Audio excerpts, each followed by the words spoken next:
Welcome back to Learn Astrology with Mary. My name's Mary English. You can find me at www.maryenglish.com, maryenglish.co.uk and UK Astrologer. Hello. How are you? I hope you're well. Now, today is only a few days before the webinar that I'm hosting, which is this Friday. So today is Sunday, the 22nd of September. The webinar, which is about houses, is this Friday coming, which is the 27th of September, and I'm doing it UK time 8 p.m.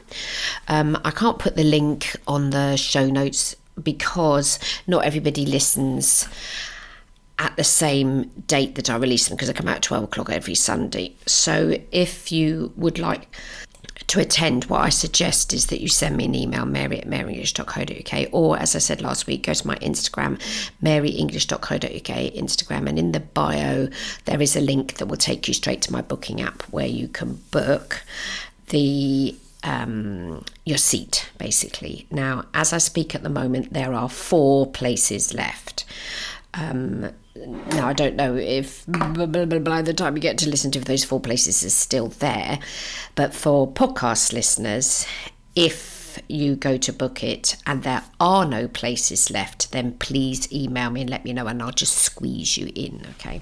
But I have to limit the amount of people that can listen all at one time, because otherwise everything crashes. Because when you've got more than a certain amount of people to an online webinar, it can be quite difficult just because everybody's using different things to listen and things can crash. Now, I've got pretty good Wi-Fi, so it's unlikely to crash, but anyway, having said that, might be famous last words. Anyway, webinar 27th, Friday the 27th, 8 p.m. UK time.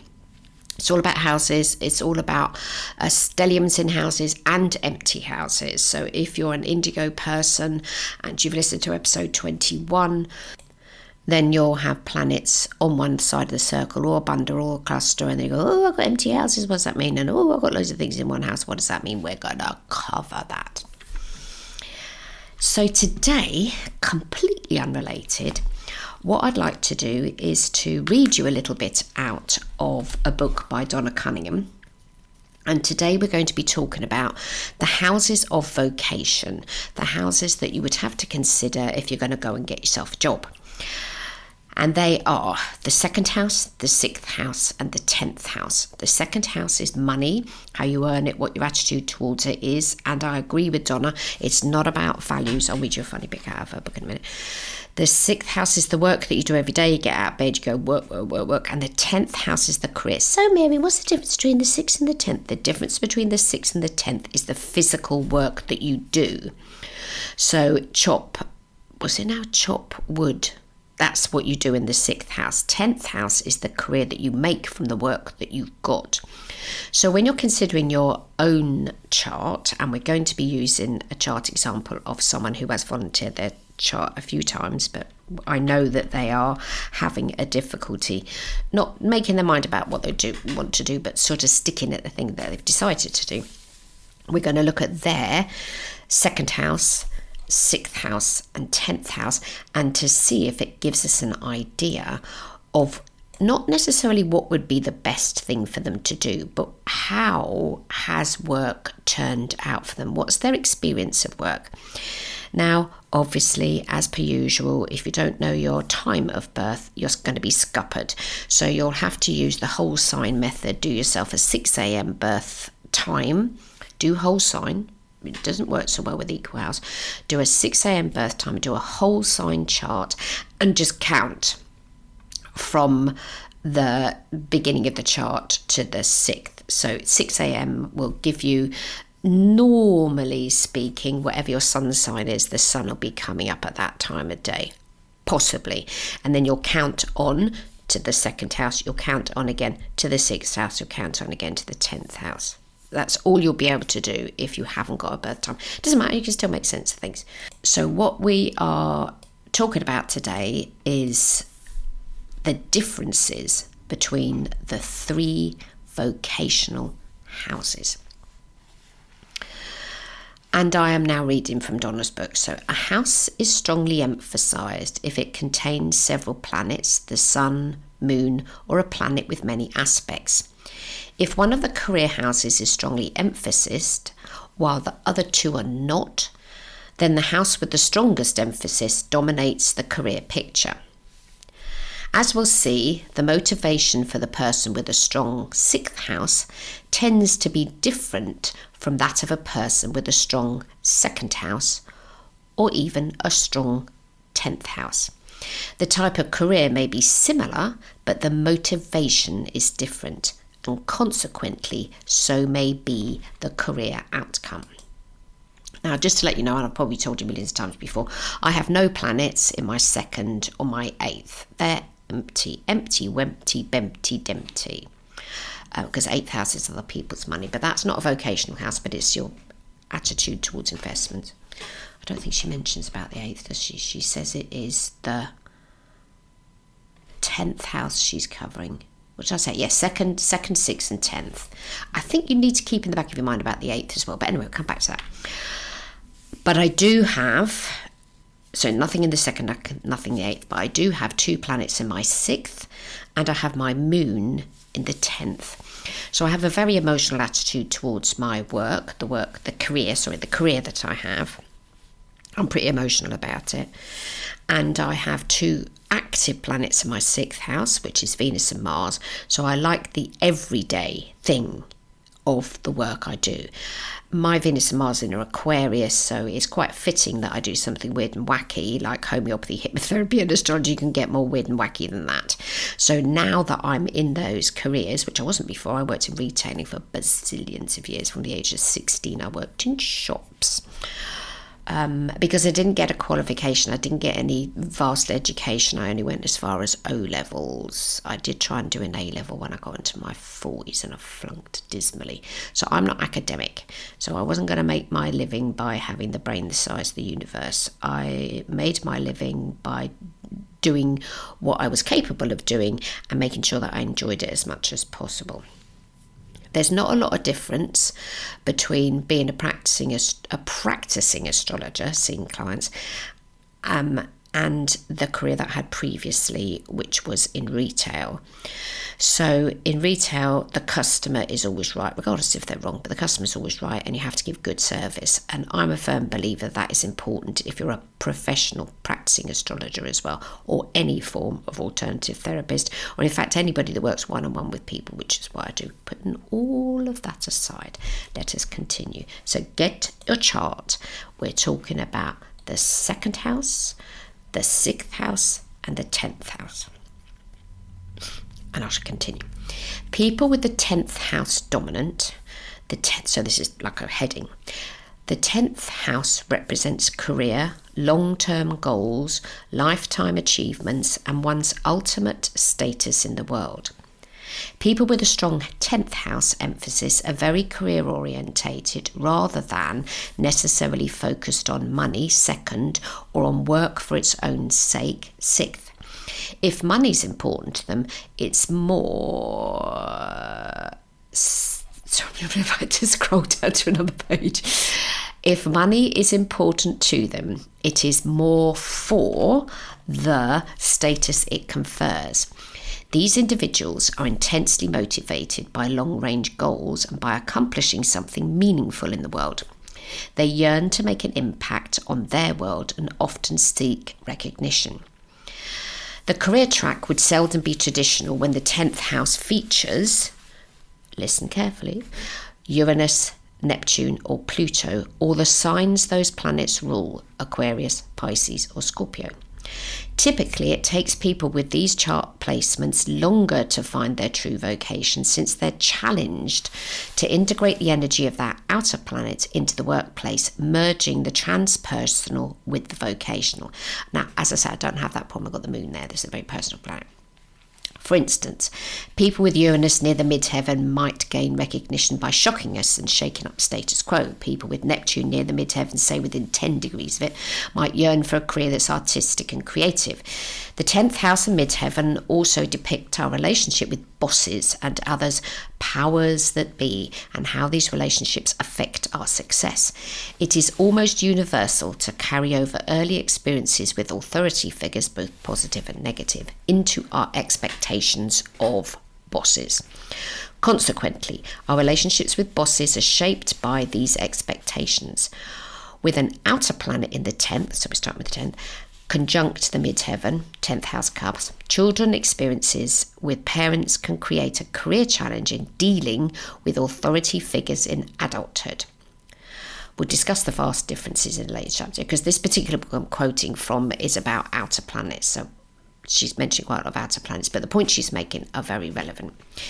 Many individuals with these placements grew up in dysfunctional homes. This is Uranus, Neptune, Pluto in the 10th, with erratic experiences. So I think she's just talking about Uranus at the moment. With erratic experiences of parental authority. If so, they may have adopted certain coping mechanisms in order to survive childhood that they carry over into relationships with supervisors. Unfortunately, the strategies that may have been functional for them growing up may not be entirely appropriate in dealing with a workplace chain of command. Trying to make a parent of the boss doesn't work well. The boss just wants to get the job done. He's not looking to adopt us! Exclamation mark.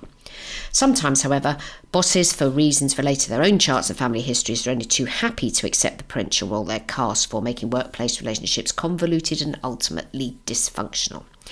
People with the outer planet strong in the 10th have a genius for signing on with bosses who are near clones of their parents. For instance, some with Neptune on the midheaven seem to gravitate to job after job where the boss, however service-minded and creative, is an alcoholic or addict, just like mom or dad. The boss may even hire the Neptune midheaven person, though not consciously, to fill the role of rescuer and enabler. Many people with strong outer planet placements in the 10th are repeatedly, though not usually consciously, drawn to work situations that recreate the family dynamics. When an individual's 10th house is strong and the 2nd and 6th are weak, reenactment of family dynamics may even be part of what makes the career so compelling. And she goes on quite a bit. And I'm not reading you the whole book out. You'll have to buy the book or find the book or ask me for a copy of it, because I have it as an ebook and it's a PDF, and poor Donna is in heaven now, so I'm happy to share it with you, but you've got to be very nice and send me a polite email. So that's the 10th house. Now, in our chart example, we have Lydia, who we shared the other day, and she obviously, because she's an ex-student of mine, has a very interesting chart. Now, her 10th house is similar to mine. I've got Moon up there. She's got Cancer up there. So Cancer is the family of home and cuddly things. And she's got Mars there. Mars is conjunct Chiron. Chiron's conjunct the MC. So on the one hand, we've got, because I'm not analysing it as Donna, because the book that she's written is only about outer planets there, but just today's discussion is about the vocational houses. I must stop doing that, start saying something and then tail off to somewhere else. Can you send me an email and tell me not to do that? It must be terribly annoying listening to it. Mars in the 10th is a very active planet. It will immediately activate. I've got Mars in the 6th. So my Mars is about action, aggression, energy. Is the planet that fires us up, and I get my energy from the work I do, which is my 6th house. And in Lydia's case, she's got Mars in her 10th, so she will feel strong and inspired and motivated when her work is going well. So Mars doesn't like to be dampened in any way. It is in the sign of Cancer, and that can sort of, in a sense, dampen it down. And if we look at her aspects, she's got Mars opposition Saturn, Mars opposition Uranus, Mars opposition Neptune. So she's got two outer planets that are giving her a hard time because they're in her 4th. And all three of those planets are opposition to her 10th house.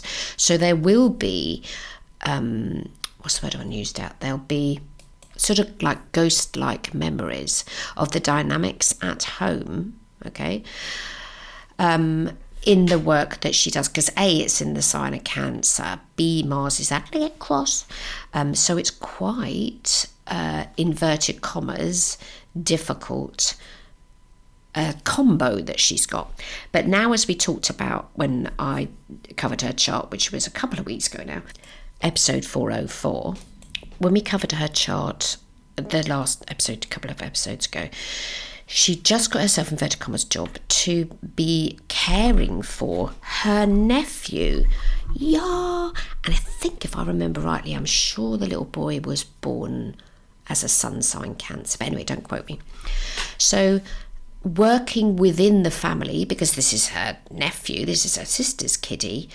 Wow, that does really well. And then Mars is action, aggression, energy, and an active thing. Surely that's going to go well. One hopes. One never knows how things are going to turn out, but it'll be a good one. So I think the career change that she's making is definitely going to suit her. However, there's Pluto retrograde in the second. So let's see what Donna tells us about that. So she's not going to be covering the teeny weeny planets. She's covering the outer planets in this particular book. And we have got, because she says, if it's aspecting an outer planet or any planet, if there's a lot of aspects going on. So her 10th house has a lot of that. Mars has 3 aspects in opposition. There's not even any small aspects to her personal planets. So it's almost as if she's fated not to take a job that's regular, because Uranus, Neptune and Saturn are generational planets, and they're all retrograde as well, so that makes things even harder. So she is trained as a teacher. She has worked as a teacher for a long time. She did really well with it, but at some point in her career she got totally overwhelmed by the work that she was doing, because obviously tried to make her work 24 hours a day for no pay, and she got very upset and had to stop work because she was just what's the word now? She was overly stressed about it. So she took a career break. Obviously, in the meantime, she's been learning astrology as well. So yay. Okay, so we've got Cancer, Mars, 10th house, family. There has to be some sort of family thing. But as Donna says, the 10th house, and it doesn't matter, because people say because I had this argument myself a few weeks ago, that the 4th house represents father and the 10th house represents mother.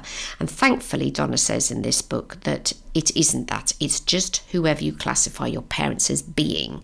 So the 4th and the 10th represent the parents. It's not gender specific. Okay? I'm really glad about that. However, we've got Pluto in the second. Let's see what she says. The second house is similar in nature to the sign Taurus. Those with a strong emphasis on the second are often motivated more by desire for money and what money can do for them than by long-term goals, the 10th, or by work for its own sake, the 6th.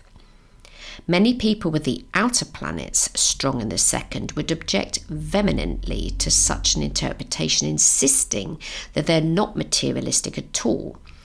Pisces, for instance, can be otherworldly, as can its ruling planet Neptune. No matter how much they may dislike the emphasis on greed and possessions in today's world, however, these people are confronted with the necessity to earn money for basic needs. So earning a living takes up more of their energy than they might like. The question of right livelihood becomes very complex when the special issues and concerns the outer planets represent are balanced with realities like paying the rent and making sure the children are fed. Uranian types, who are strongly motivated by a need for freedom and autonomy, may earn a good living for the freedom that money buys and not so much for the worldly possessions money allows them to have. Uranus in the second natives can take or leave the attention so long as it gives them money and thus freedom to do what they want. Listen now, Lydia, this is you.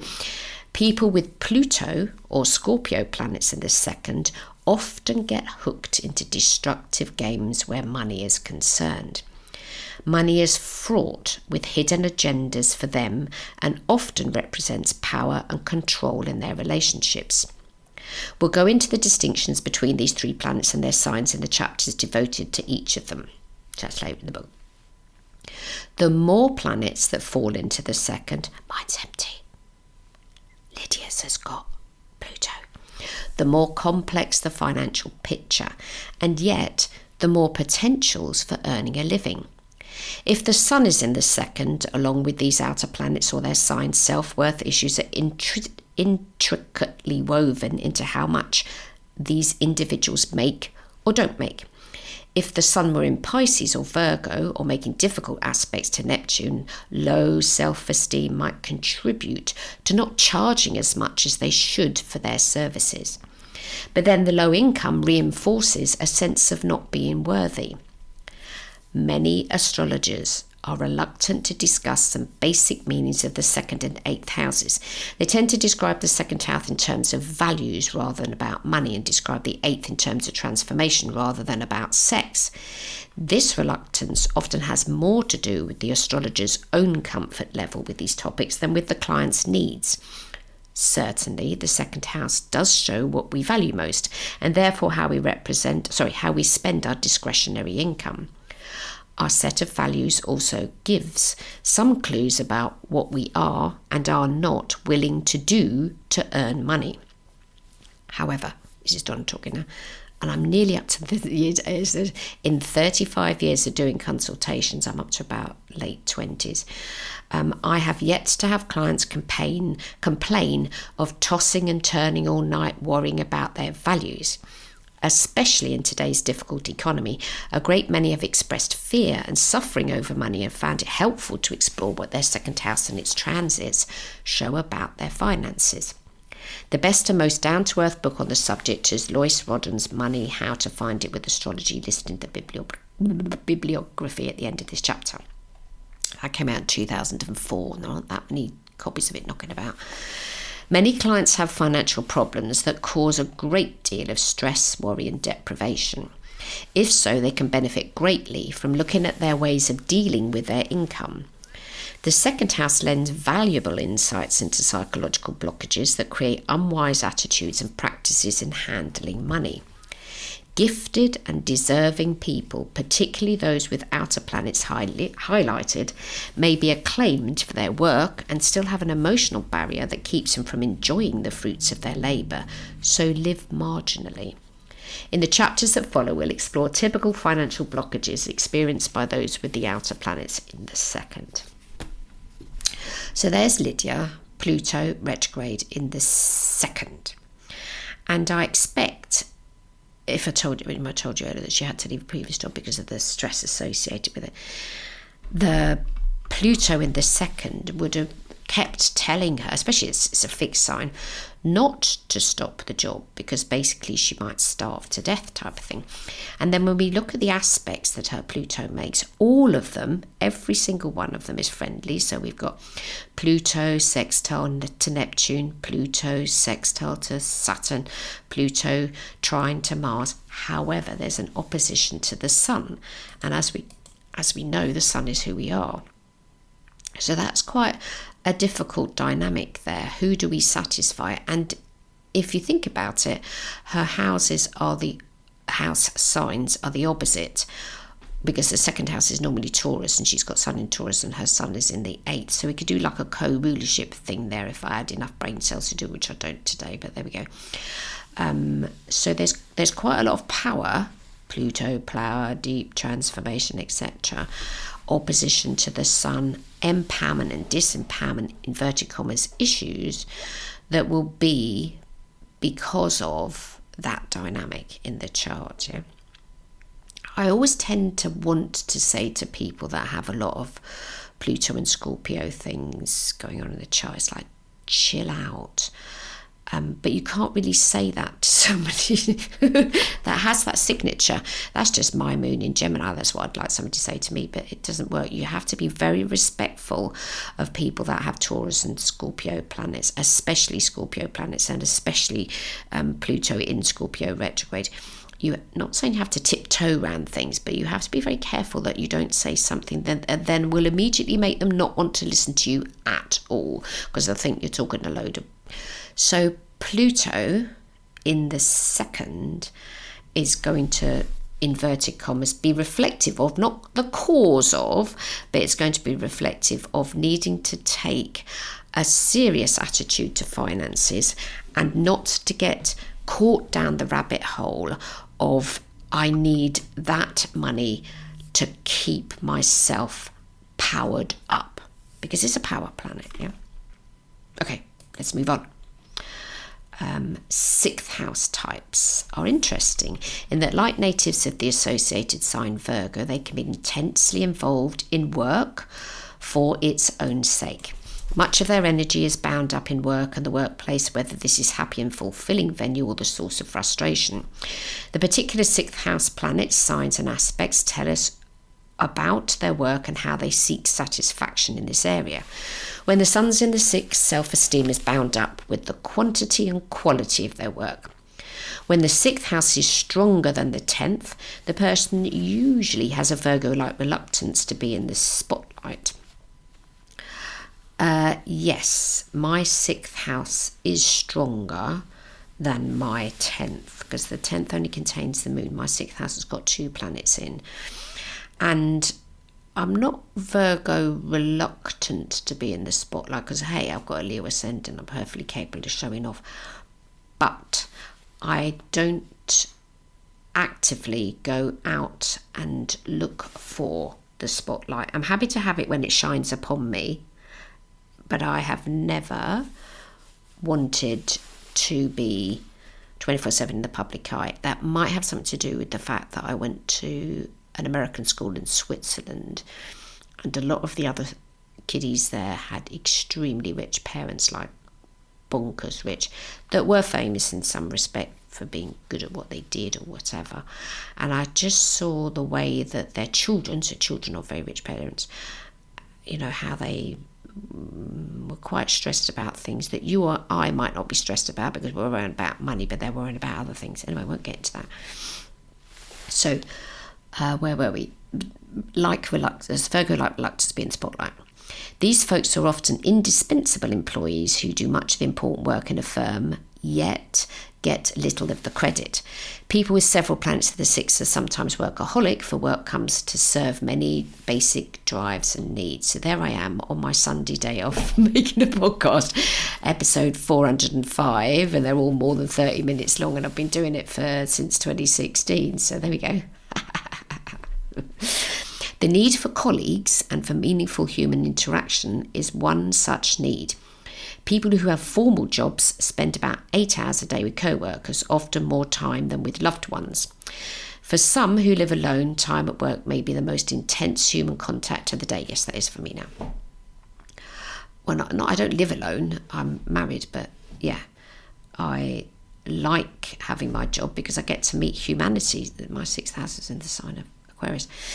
Thus, co-worker relationships are an important peer connection and can represent either a source of joy or of difficulty. I have got lots of co-workers. A lot of my friends are from the homeopathic community, the astrological community, things that I've got hobbies in, knitting, crochet, whatever. People I've worked with, a lot of my friends have come via jobs that I've had. With outer planets in the sixth, however, relationships with co-workers and employees can be a struggle. For these people may be seen as different or even odd, and therefore may not find it easy to fit in. On the other hand, if the outer planet's well aspected, then they may serve as a role model for expressing that planet's qualities, thereby uplifting their co-workers or employees. Sometimes 2 or 3 vocational houses hold planets, while the third is empty. For instance, if the 2nd and 6th are strong but the 10th is empty, these are often people who enjoy working and want to earn a good living at it, but not so interested in building a career that affords recognition and ever-increasing managerial responsibility. They might be perfectly happy to let someone else move up the executive ladder and even take the lion's share of the credit, so long as they enjoy what they're doing and are well paid. Conversely, if the 10th and 6th are strong but the 2nd is empty, then the person enjoys the fulfillment of work for its own sake, while also hoping to achieve an impact on the world. However, money itself may be a means to an end rather than a driving force in their lives. The picture can, of course, be modified by other chart placements. For instance, if such an individual had the Sun and Venus in Taurus on the midheaven, then money would be a strong concern even with an empty 2nd house. Hopefully, this brief summary has given you some insights into the differing motivations of people with the 3 vocational houses of the charts highlighted. House emphasis does not necessarily change the type of career, but rather changes what motivates the individual and, as a result, the outcome. Okay, so that's just a little teeny introduction to what Donna's opinions are on the vocational houses 2nd, 6th and 10th. Okay, so Donna's given us a little outline to that, and we've looked at Lydia's chart, and she doesn't have anything in the 6th. So we could, if we wanted to give ourselves a headache, look at the rulers to the 6th house. But I'm not doing that today. I'm just doing planets in houses rather than rulerships to empty things, okay? But I thought it'd be interesting to compare her chart to Donna's, because Donna became a professional astrologer. A lot of people that I've taught astrology to, a lot of people that listen to the podcast, a lot of people that I've come across that are practicing astrologers in a small way, continually beat themselves up by saying, I'm not making a real living out of this, so therefore I can't practice it, which is absolute rubbish. Okay? You can be and call yourself an astrologer even if all you do is know how to construct a chart. Okay, the title astrologer belongs to anybody that's interested in astrology. Okay, now making a living out of it is something altogether different. Making a living out of it means that you must make sure that you don't starve to death, and it might be the only way that you can manage that is to have, in inverted commas, a regular job. Now, I dropped regular jobs. I'm 64 and I dropped regular work when I hit my 30s. So I've been doing this sort of thing for a considerable amount of time, and I'm officially qualified as a homeopath in 2001, but I was working in supervised practice for 2 years before that, and I started doing readings before that as well. So it was the late 1990s that I started my self-employment, inverted commas, journey.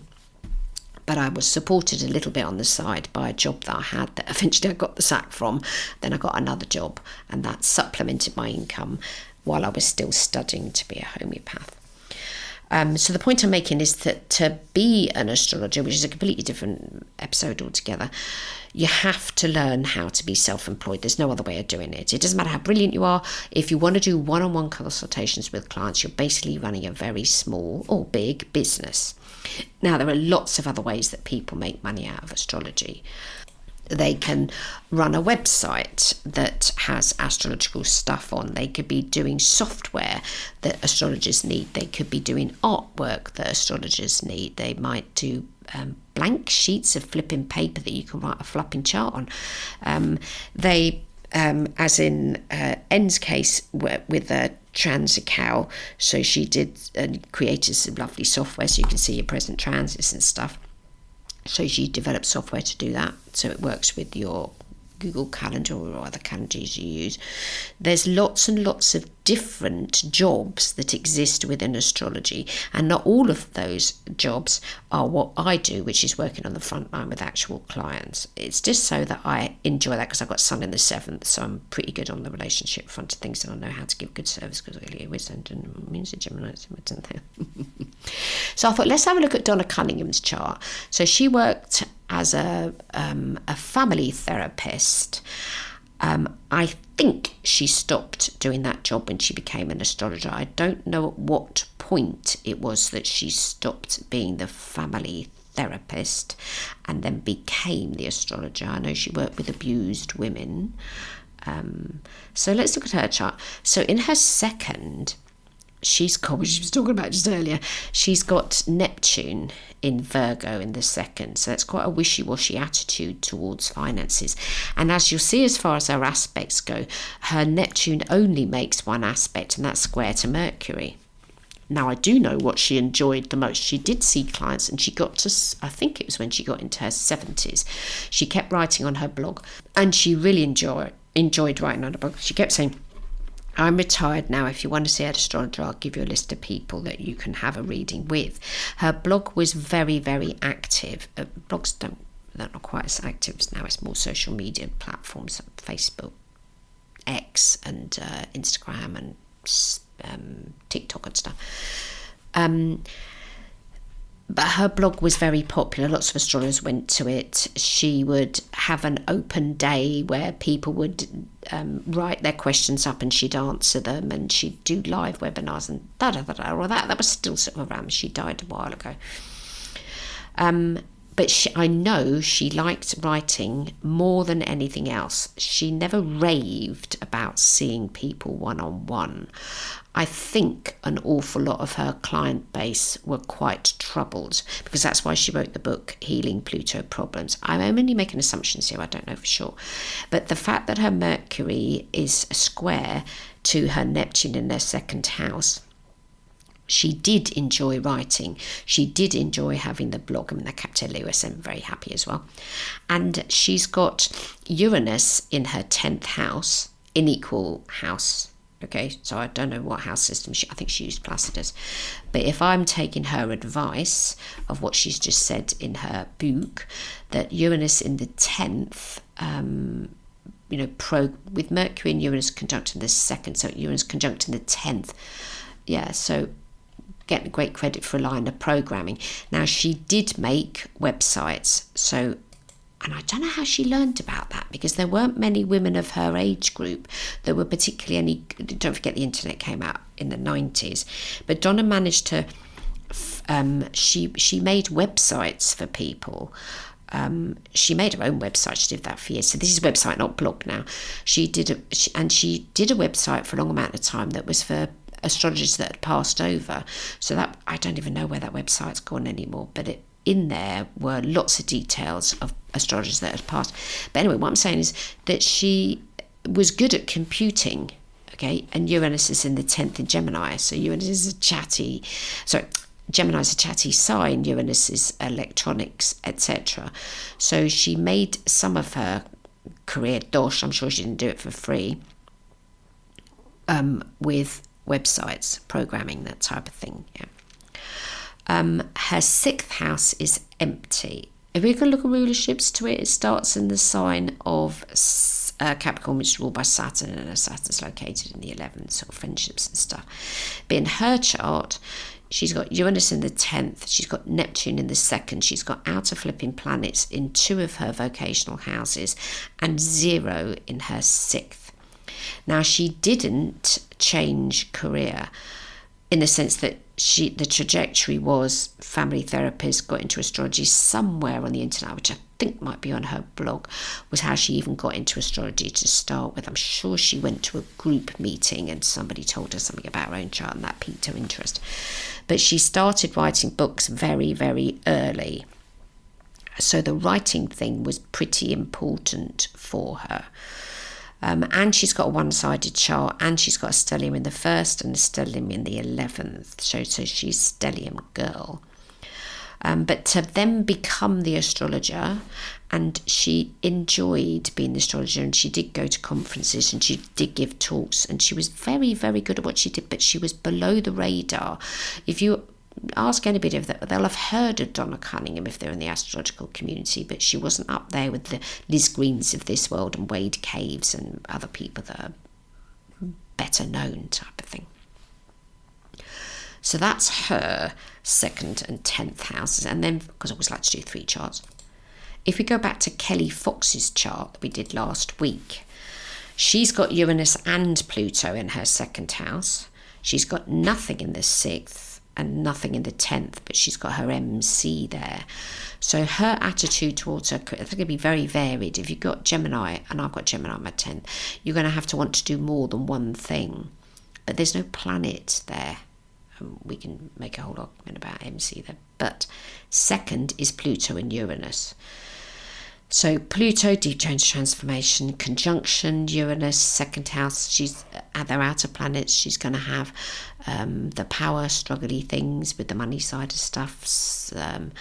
The Uranus is the sudden changes in that sign of health and healing. There's nothing in her 6th, and she's got a Leo ascendant just the same as Donna has. So her 6th house starts in the sign of Capricorn, ruled by Saturn. Her natal Saturn's in the 8th. So what's her attitude towards career? That's not where it is for her. Yeah, so even though she's ended up or become one, how you want to put it, that she's now an astrologer, she's not really an astrologer one-on-one. She's an astrology website. She's an astrologer programmer, because the website's enormous, and the daily updates that she's writing, so there's a lot of writing involved. And Virgo is the sign of that governs Mercury, and Mercury's writing things, and her Mercury's located in the 12th, so it's a bit more sort of secret and stuff. And her Uranus and Neptune are sextile. Her Uranus and Pluto are conjunct. Her Pluto makes a square to the moon, which is a bit tricky. So we haven't got someone here who is particularly career orientated. I mean, obviously she's got Leo ascendant. She doesn't want to do stuff in a cardboard box. She's not going to want people to know that she's doing it. But that's not the motivator for her career-wise, yeah. So today we've been talking about the 3 vocational houses. I've been quoting a little bit from Donna Cunningham's ebook that is actually titled The Outer Planets and Inner Life, Volume 1, The Career Path of the Exceptional Soul. If you'd like a copy of it, please send me an email, and please be polite. I get funny emails from people going, I get the odd one every now and again. Somebody sends me an email that just says hello. I'm not even going to reply to that. It's not social media email. Email is ask a question. If you want to do hello, then do that on social media. Don't do that. Email to me. Hello. I'm not even going to reply to that. And then the other ones I get is a long, when am I going to get married and whatever. They go in the bin. But if you send me a nice polite email, dear Mary, I'm so old fashioned, I will send you Donna's book. There are two books in it, and on the understanding that you cannot share those books with anybody else again. So it only goes to you, it doesn't go any further. The box stops here. All these ebooks that I've got of Donna, I bought from Donna, and I'm sure she'd love to know that I'm talking about them on my podcast. So I don't want her work to die. I think that would be terribly sad. However, if you self-publish and you only publish as PDFs, when you die, your work dies with you, because there's no way for people to access this unless you make arrangements before you die. This is just for you if you're thinking about doing an ebook as a PDF. When you're dead, you would need to sell the rights before you die to somebody who'll maintain a website where people can buy them as PDFs. Yeah, I know she loved making those PDFs. She absolutely loved them. She put illustrations because we had quite a lot of chat over the years, and she really, really enjoyed doing it. However, the disadvantage to self-publishing as a PDF is when you're gone, no one will have access to the work you've got, because it won't have an ISBN number, and a book doesn't exist in the writing literary world without an ISBN. Anyway, enough for me.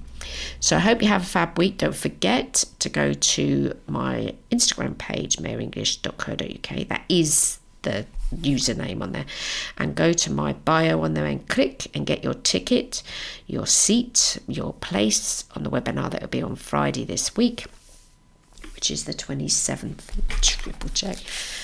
The 27th, and it's all about houses, stelliums and empty houses. And I hope you have a fab week, and bye bye now.